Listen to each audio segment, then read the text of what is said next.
But over the years, the tradition soured. What began as offering became obligation. Names were drawn by lot, some screamed, others begged, a few ran. The mourner never intervened, only watched. Eventually, she stopped appearing. In her absence, the fog crept closer than it had in decades. One year the fog came, and no name was drawn. That night, 3 households perished. The people cried out. They pleaded for the mourner's return. She did not come. Instead, a man arrived, clad in black trimmed with ash gray, his face worn by time. "I am the caretaker," he said. Some believed him her son, others her servant. A few whispered he was the mourner, changed by time or rite. He carried no shroud but bore the same eyes, deep, sad, strange. That year he named the sacrifice himself. No lot, no volunteer. A young girl named Hallow, barely 12. The village was outraged but did not stop him. When the fog receded, the shroud returned to the caretaker's hands. They say he wept beneath the willow tree by the river that night.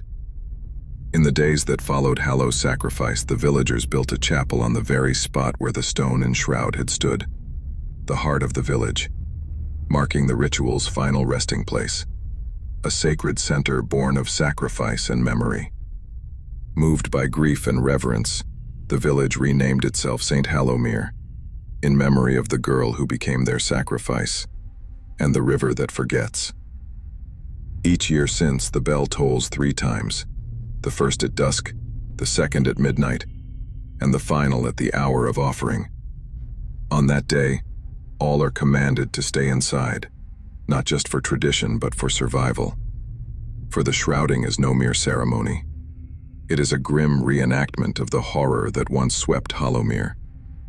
Those who walk beneath the fog, the curious, the defiant, the unbelieving, do not always return. If found, their bodies bear no signs of violence, only something worse. Hollow eyes, brittle skin, waterlogged despite dry ground. And always the caretaker appears, watching, waiting. When asked of the mourner, he says only, "She gave herself before any would." When asked if she will return, he answers, "She never left."